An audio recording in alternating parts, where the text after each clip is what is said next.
fantasy short stories. Of Portals and Portents by Lesley Herron. Chapter 30, Onyx. Two lefts, a right, another left. Numb fingers half-dragged Eric along through the twisting, impossible architecture of the infinite tower. He clutched at the walls as he stumbled on, his legs leaving behind a trail of blood with every step. The stone was rough beneath his fingers, scraping at the palm of his hand, but he barely felt it. The only thing creeping into his senses was the bitter cold nipping at him through his thin, soaking wet shirt. Right, then a left, take the third door down. Tragedy had held up his end of the bargain, getting Eric past the soldiers that had been unsuccessfully trying to break into the tower, but he was abandoned at the door, forced to take the agonizing walk through the winding maze alone. It would have been nice if he had been carried, and certainly faster, but no. It was only the end of the world after all. A final left turn up a short stairway, and there, just down an open catwalk, was the door to the gallery. In truth, Tragedy's abandonment might not matter anyway. Eric still didn't know how he was going to fix things, but he had to try. He gripped the doorknob, his fingers numbed the action, and pushed. He half fell into the room and was surprised by a blanket of warm firelight. Countless candles flickered merrily, casting shadows along the half-dozen blackboards that completely covered one side of the room. The oppressive dark of the hallway forced him to throw his hand up to shield his eyes from the pain of the bright light. But this was not how he had left things. Back already? A weazened face peered up from behind the ancient, amalgamated computer that still spanned across two tables. Wilfred's eyes narrowed at the sight of the doctor, and he clicked his tongue against his teeth. Oh, it's you. I was starting to think you might not show up in time. Refreshment? He indicated behind him to one of the king's shambling corpses. This one held a tray of food in one hand and an orange cat in the other. Eric hobbled the rest of the way into the room, his eyes slowly adjusting. In time for what? The old man turned to the zombie, tearing off a hunk of cheese from the massive wheel, and offered the cat a nibble before tossing the remainder into his mouth. He chewed for a moment before gesturing around the room with a grand swing of his arms. Why, the end of the world, obviously. He dropped his hands. I figured if anyone would realize what was coming, it would be you. Frowning at the old man's unnecessary use of sarcasm, Eric turned his attention to the room.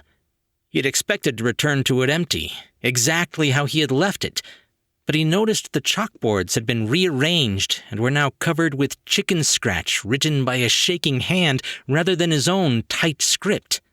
My equations! Panic flooded him. You erased them? Blowing a breath through his pursed lips, Wilfred scoffed and returned to the bulky computer, tapping at the keys in front of him once more. Your equations were the half-baked ramblings of a madman. Someone had to fix what you broke.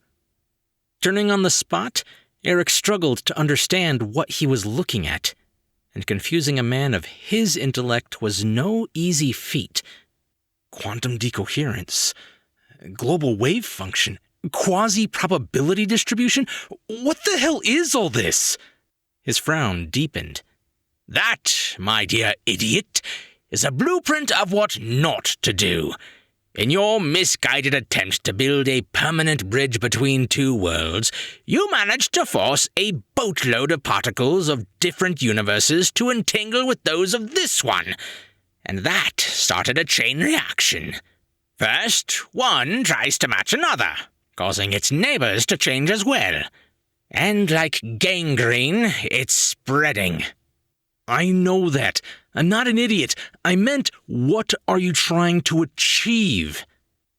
Wilfred stopped his typing momentarily to raise an eyebrow. Being an idiot and being unintelligent are two very different things. Squinting, Eric took in all that was erased and rewritten on the blackboards. He saw snippets of what might have been related to time travel, but like a thought had occurred and was covered up with scribbles about phase space. Wait, you're not trying to undo it. You're trying to stop it. Obviously. Halting the chain reaction is paramount. There is no undoing what you have done. Shaking his head, Eric turned to face the old wizard. Not if I go back in time and stop it from ever happening. Wilfred threw his hands up. Time travel? Why am I even surprised? You leap from one catastrophic idea to another. Forget it. It's impossible. Wrong. Eric snatched up a piece of chalk and began working in one of the few empty spaces. You just have to consider the mirrorverse. Mirrorverse? Ha! The theoretical universe beneath our own moving the opposite direction in time? Well, assuming it were real, that would absolutely work. If it weren't entirely comprised of antimatter. The moment you touched a single particle on the other side, you would cancel yourself out of existence and explode in a breathtaking display of idiocy. I just have to figure out... And, assuming you managed to slip your way to the other side, traveled far enough into the past, and somehow returned, if you actually changed anything, it would create a paradox, negating the need for you to travel back in the first place. You cannot change the past. The chalk in Eric's hand snapped, and he slammed his fist into the blackboard, shattering the surface and causing the entire stand to topple. I have to try! He spun, stalking toward the old mage. You would put a Band-Aid on a severed limb and call it healed. You might stop the world from ending, save those still alive, but for the billions of others, it has already ended. I killed them, and I have to change that. At the wild look of fury and anger in the doctor's face, Wilfred jumped from his chair and began to back away. If I can't set things right, then what is the point of me? I fix things. That's what I do. The old wizard's back hit the wall, but Eric pressed on, moving closer as he spoke. I'm not a monster. I don't think I can live with myself, with all that I've done, without making an attempt to repair the damage. Help me, before it's too late. My boy, Wilfred's expression softened. It's already too late. You are the monster. Rage flared in his mind, causing Eric to lash out with a hand aimed at Wilfred's face. The clatter of a tray hitting the floor was followed by a yowl of a cat being dropped as something caught his wrist before it could strike. An iron grip of rotting flesh dug into his own skin, and with a jolt, he realized what he had just attempted to do. I'm sorry. I didn't mean to... Raising a hand to cut him off, Wilfred sniffed haughtily. Yes, you did. But it does not matter.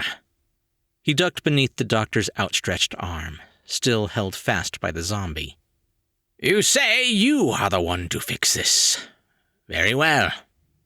Against my better judgment, I shall give you an opportunity, a choice, and a chance to do the right thing. He began gathering up a few meager belongings, including his half-eaten lunch, before gesturing to the cobbled-together computer. On that screen is the result of my efforts. Use it, and the madness will end. Or, he sniffed again, try to travel back in time and risk all of reality. I pray you make the right choice this time. He bent, scooping up the orange tabby. Bob, let's take our leave. Eric's eyes flicked to the undead creature. He hadn't even realized, but sure enough, it was his friend, staring at him with sad, milky eyes. As Bob released his grip and ambled towards the wizard, Wilfred threw open the door to reveal a room Eric had never seen before. From what little he could make through the doorway, this place could and should have been labeled the real gallery. Thousands of portraits made up the walls of this place, covering every bare crack of stone wall with gorgeous oil paintings of various prominent figures. Some he even recognized from his own world. But the true masterpiece was a mural on the vaulted ceiling so grand that even Michelangelo would weep.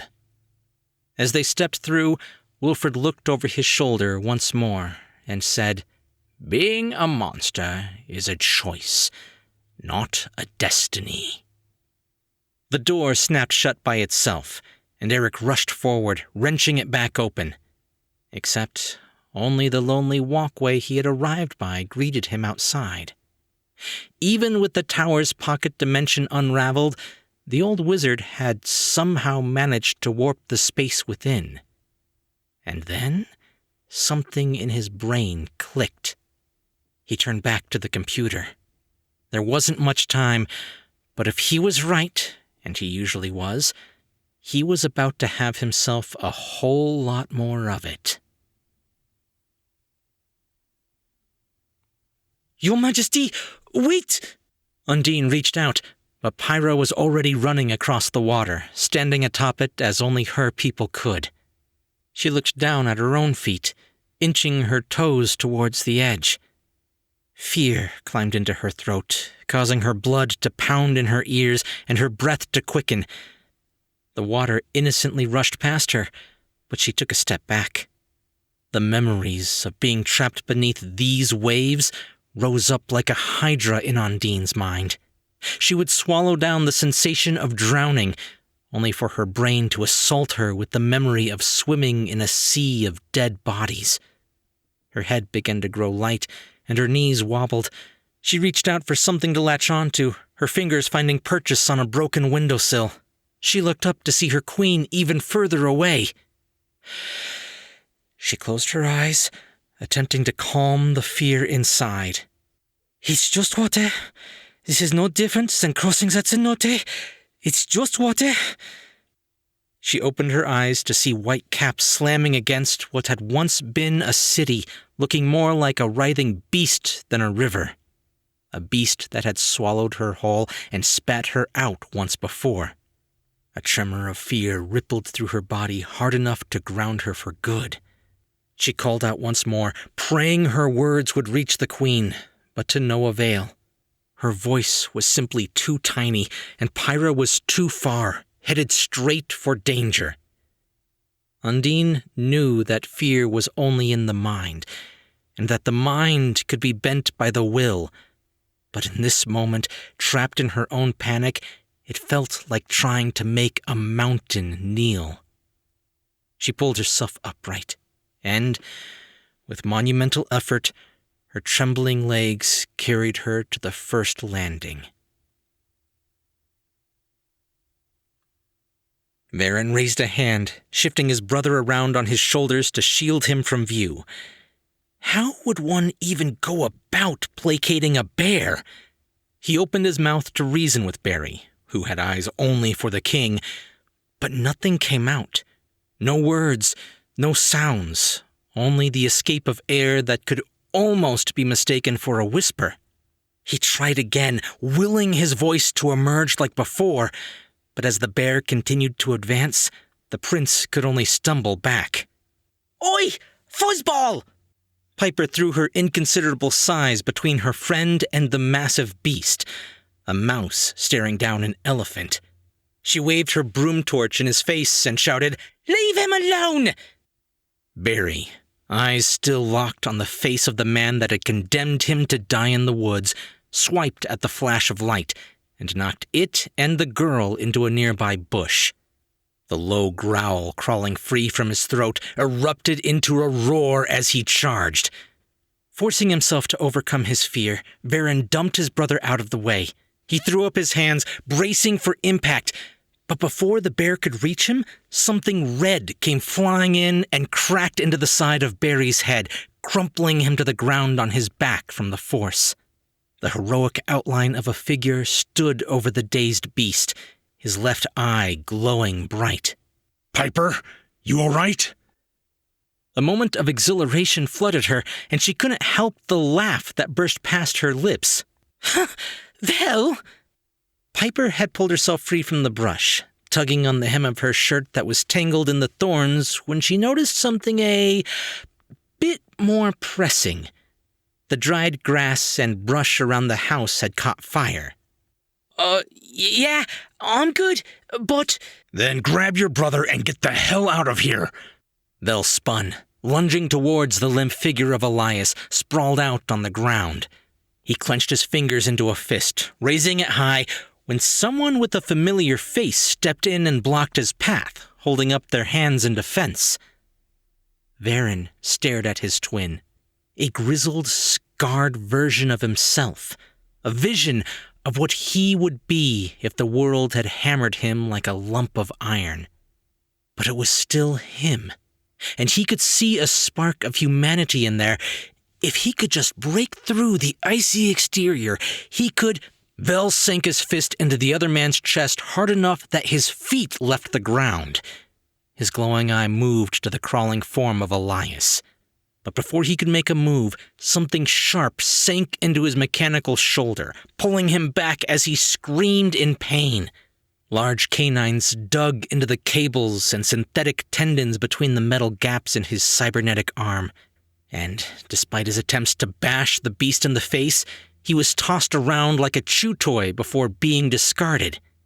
Barry let out another ear-piercing roar as he lunged for the downed king, but skid to a stop when his tiny friend jumped in the way. Everyone, just calm down!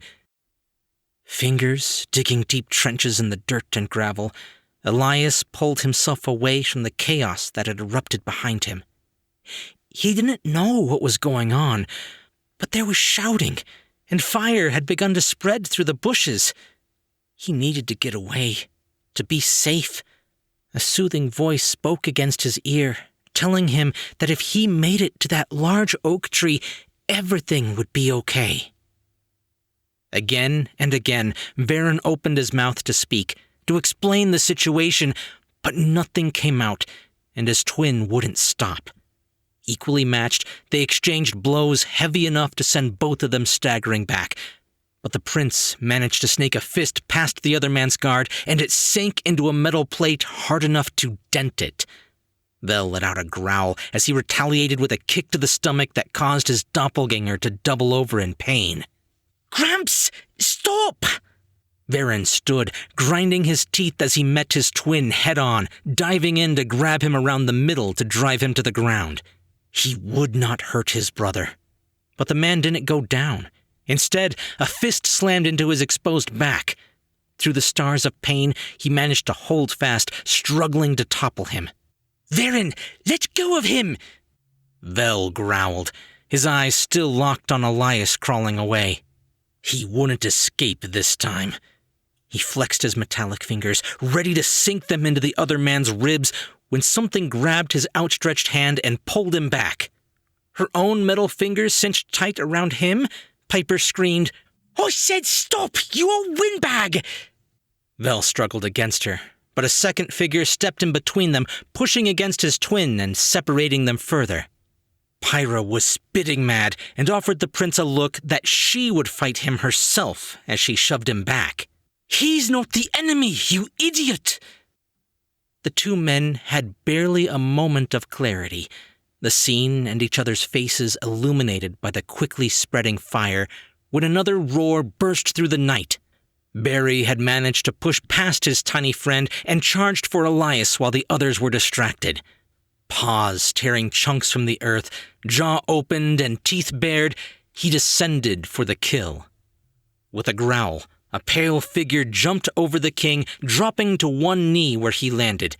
Tragedy threw up his forearms to brace himself as the bear plowed into him. The two slid 6 feet as he struggled to hold back nearly a ton of fury-driven beast. Barry worked his jaw back and forth, but his teeth wouldn't sink in any further. He blinked, as he realized he had his mouth wrapped around the forearms of the king's bodyguard. He let go, backpedaling towards his tiny friend. Climbing to his feet, Theodore wiped the saliva off his arms and whipped his gaze towards the prince. I told you to wait for me. I wasn't gone even 15 minutes, and I'll come back and you've started a fight with a bear and set fire to the woods. He threw his hands up with a wail of anger. For the last time, you can't save Elias by yourself. Everyone wants him dead. He paused as he realized they weren't alone, and his eyes landed on Vel. A smile curled the corner of his lips. Well, what's all this then? That hint of a smile split into a grin. We're about to fight, ain't we? Vel opened his mouth to respond, but stopped when the flickering orange glow around them dimmed. He watched as what was a roaring flame engulfing the house and several trees became nothing more than a smoldering ember before snuffing out into a line of smoke. What the hell is going on? He reached out and touched the nearest tree, and it crumpled into ash in response. Much better. Elias pulled his hand away from the desiccated oak and rose slowly to his feet. He teetered on the spot for a moment before turning towards them. I feel much better. Stumbling back, Vel clutched at his head. Something wasn't right. His mechanical vision was a strobe light of warnings and glitches. He buckled to his knees, screaming in agony as his body froze. He couldn't even wrap his mind around the issue before he blacked out from the pain. Piper tried to catch him, but the dead weight nearly dragged her down. "Winter!" She turned to where she had last seen the lichen, their side of the river having gone dark with the loss of the fire. "Give me an hand, will you?" She grabbed hold of her friend just under the shoulder and heaved. She felt his weight shift, and the task became easier with two as they struggled to pull him out of the way. Rushing forward, Varen reached out to steady his brother. Relief and concern washed over him as he signed, "Are you okay?" Only faintly aware someone had touched him, Elias's eyes drifted over to the owner of that hand, and a frown creased his brow. Do I know you? The words cut into Varen like a knife, and he stumbled back. Those once vibrant blue eyes were now a dull gray, and they looked down at him with genuine confusion. He turned to Theodore for help, but the bodyguard was staring off towards the other side of the river. Shining above the shoreline were pulsing orbs of blue and white, brighter than any of the lamps from the city below. Taking a step forward, Theodore recognized that each ball of light sat atop one of the many communication towers. Stunned into silence, he could do nothing but watch as the orbs began to arc electricity to one another. Those were no radio transmissions, and suddenly the sheer number of the structures began to make sense. What did the scholar do? Elias pressed a hand against Varen's chest, forcing him out of the way as he moved forward. That man? No, he isn't here. He took several more strides towards the water's edge, and his voice grew dark. He can't be here. Across the water, Theodore could see a group of people now illuminated by the increasing intensity of the light show. His father, Chester, stood next to Danny and was arguing with a tall figure in a golden mask. He can't be here! Elias screamed, his voice echoing against the night, and with a wave of his fist, thick vines erupted from the water's edge, crawling towards the city like a massive horde of snakes. He isn't real!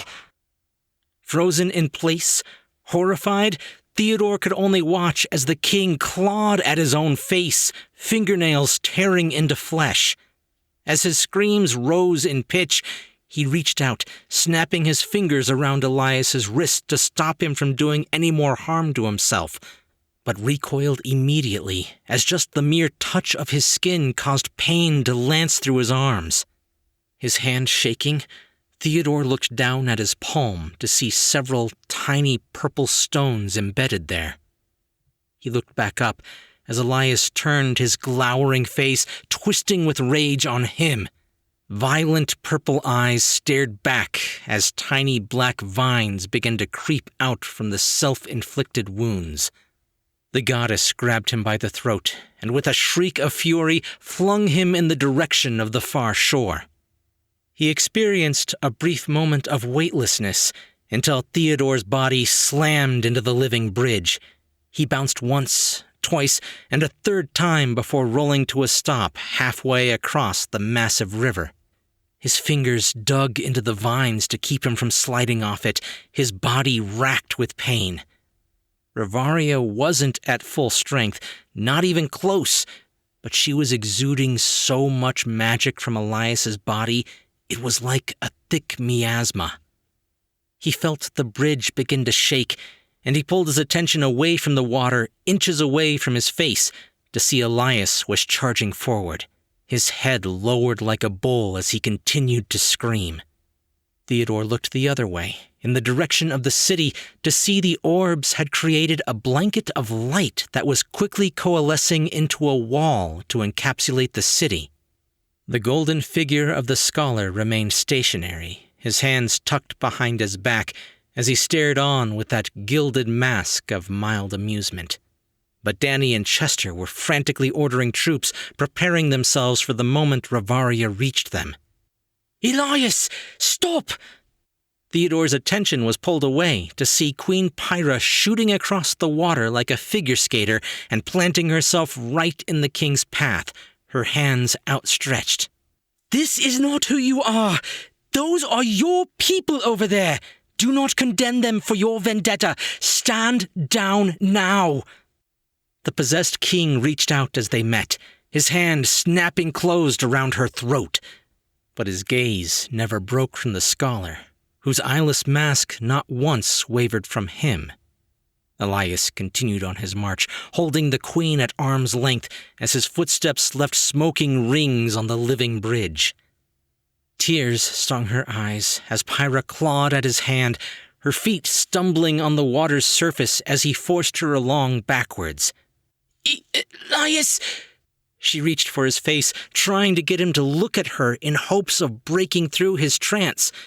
But his grip only tightened, and the last precious wisps of air were squeezed from her throat, the fragile cartilage of her neck beginning to bow. The edge of her vision began to darken, but in the haze of black, Pyra saw a glint of light reflect off a metal blade, and the strangling grip on her snapped free, followed by a guttural scream of pain. She fell, landing half in the water and half on the tangled mass of vines, coughing and wheezing. A hand grabbed her by the back of her shirt, hauling her away from her husband and onto a large portion of drowned rubble. "Get up, Your Majesty!" Her hand on her neck, Pyra looked up to see her guardian, Undine, standing sentinel over her. "He is going to be angry. We should go." Elias was hunched over. Severed at the elbow, he was clutching at the stub of what was now his arm. He pulled away his hand, his fingers shaking as he turned the pouring blood into twisting black vines. They curled together, forming the shape of a new arm and hand. "You sorry excuse for a life warden." Only a few moments before, Undine had been gripped with the fear of drowning. It felt a silly notion now, as the king's purple eyes flashed in her direction and true terror sparked through her mind.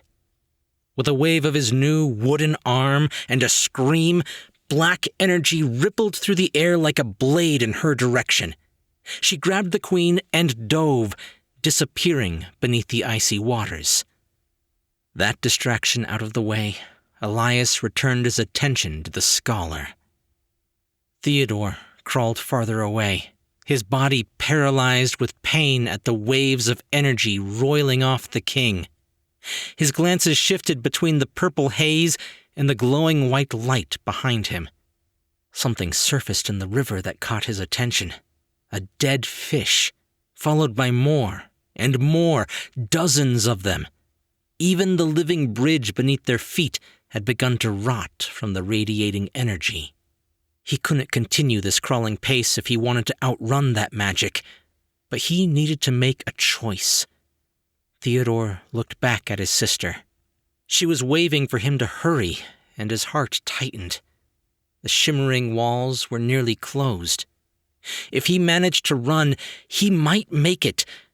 But then how would he save her? Elias was still his best hope of getting her off-world. The man you work for is dead. Eric's words to him floated along Theodore's mind, and he grit his teeth around his resolution. Elias was gone. With an anguished grunt, he pushed himself to his feet, stumbling several times before taking off at a sprint.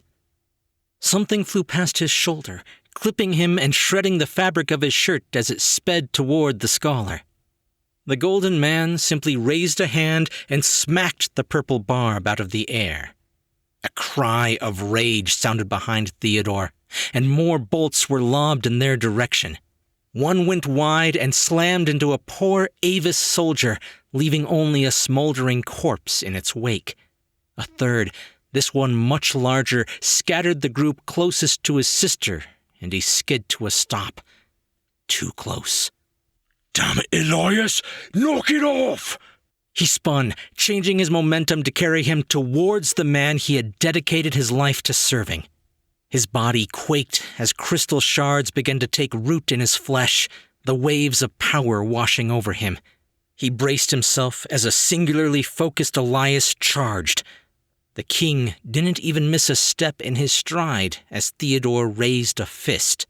The knuckles that connected with his skull let out an explosion of sound like a sledgehammer shattering stone. He felt the man crumple beneath the strike. Theodore retreated, his arm in agony from the momentary contact. He couldn't move his wrist now. It was fused in place by jagged purple crystals. He looked over his shoulder at his sister.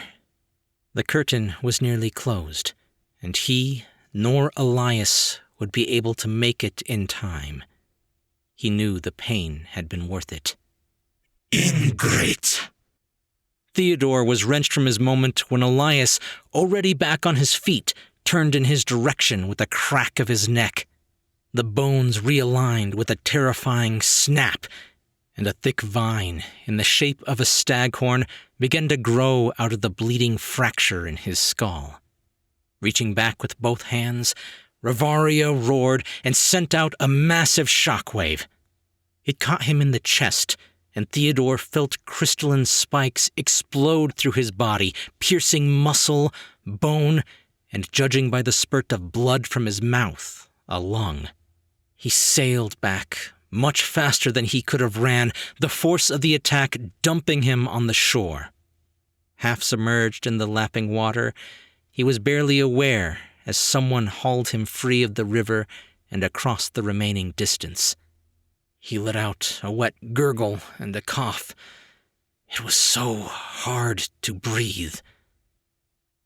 The scholar continued to slap away each bolt of magic lobbed in his direction.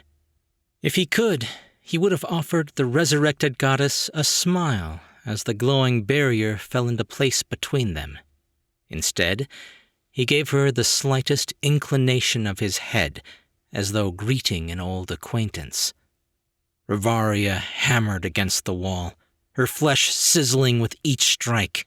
Her purple eyes were glued to that golden mask, separated by only a thin barrier, and she screamed out all the ways she wanted him to die. He did not fear her, and angering her only furthered his goal. Feigning disinterest, the scholar looked away from the rabid goddess and down at the crumpled form on the ground. The man was bleeding profusely from the largest stone protrusion from his chest, and his half-breed sister was sobbing as she attempted to stop the flow. He turned to the Prime Minister, pale from shock, and placed a hand on his shoulder. Your son showed great bravery and saved many lives today. Rest assured, this will not go unrewarded. Indeed, he had already thought of several ideas of what that reward might entail.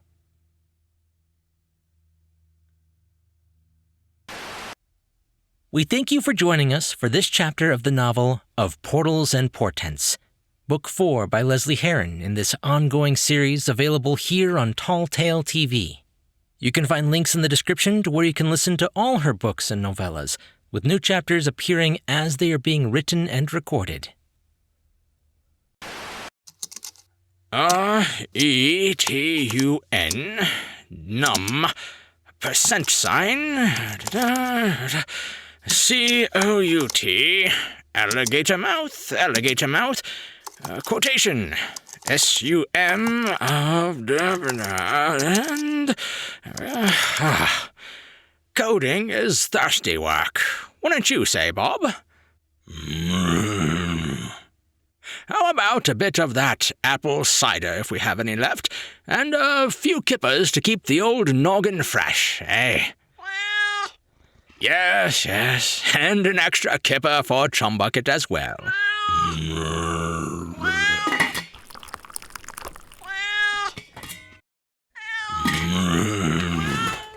Thank you. You know, I think I'm getting the hang of this coding thing. 2 days' work, and I'm nearly done already. No! Bad kitty! Get down! You're going to...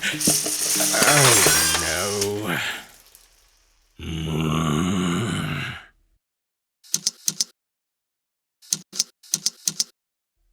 It's all gone. No, I didn't save it. I wasn't finished yet. Yes. Point taken. Fine. Let's see. //